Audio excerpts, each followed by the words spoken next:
मैं बहुत ऐसी फीमेल्स के आसपास रही हूँ जहाँ मैंने उनको ऐसे ही सॉरी बोलते हुए सुना।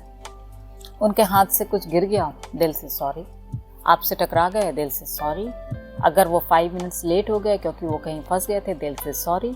और internally they also start feeling guilty, जहाँ उनकी गलती भी नहीं होती। हैव यू एवर थॉट ऐसा आपके साथ होता क्यों है?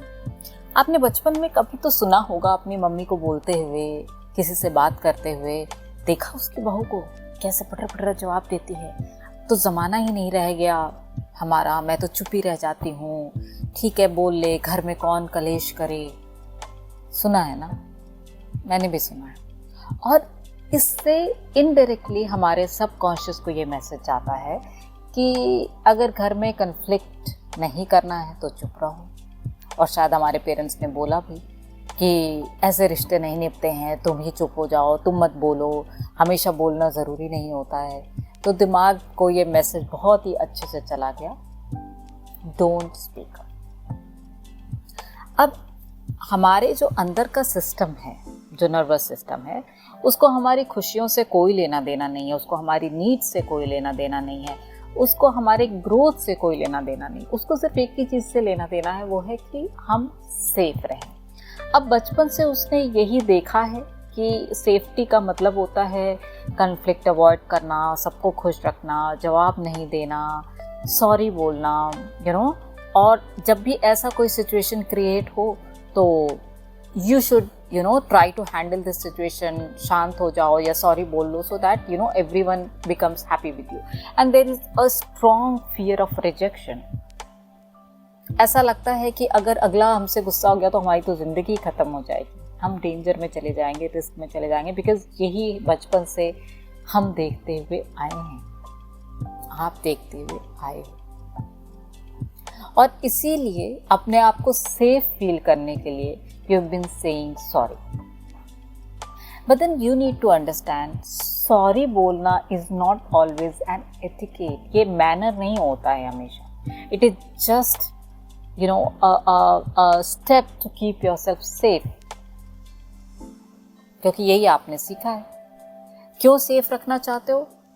बिकॉज आप डरते हो कि आप लोगों को खो दोगे, लोग आपको प्यार नहीं करेंगे, फियर ऑफ रिजेक्शन होता है। एंड देन कहीं ना कहीं से गिल्ट आ गया है कि कुछ भी अगर गलत होगा तो maybe you are responsible for that, whatever गलती has been happen, and which is why you want to say sorry. But since our nervous system has been trained for years, तो good news ये है कि जिसको हम train कर सकते हैं उसको हम दोबारा से ट्रेन कर सकते हैं। तो हम अपने नर्वस सिस्टम को फिर से रीट्रेन कर सकते हैं। But then it will not happen in one day. एक दिन में कुछ भी नहीं होता, एक दिन में ये जादू नहीं है जो होगा। You will have to practise it. Practice कैसे करना है? It starts with awareness. Now that you're aware that you've been saying sorry, not because you are a nice girl or a nice person or you are full of manners or etiquette, it's just that your nervous system is trying to keep you safe. तो उसको क्या बोलना है? जैसे ही you feel like saying sorry, pause लो 1 या 2 seconds का and ask yourself, is this really my fault? क्या ये मेरी गलती है सच में? अगर नहीं है तो कुछ भी न्यूट्रल बोल दो। फॉर एग्जाम्पल, आई अंडरस्टैंड, या I know that, okay, thank you for waiting for me, thank you for your patience, anything neutral but not sorry. ये एक दिन में नहीं होगा, आदत है इतने सालों की, अभी भी मुंह से सॉरी निकलेगा। But then slowly and speedily, एक बार नहीं होगा, 2 बार नहीं होगा, 5 बार नहीं होगा, but from 6th time, 7th time onwards, start questioning that, is this your fault? If not, then stop saying sorry and start saying neutral sentences. And slowly and steadily, in maybe 1 month or 2 months, you'll see that you've stopped saying sorry because your nervous system has learned कि कुछ भी नहीं होता अगर आप sorry नहीं बोलते। You look very strong and confident from outside, but internally you're full of complexes and guilt. And I know that this is really exhausting because I was there once.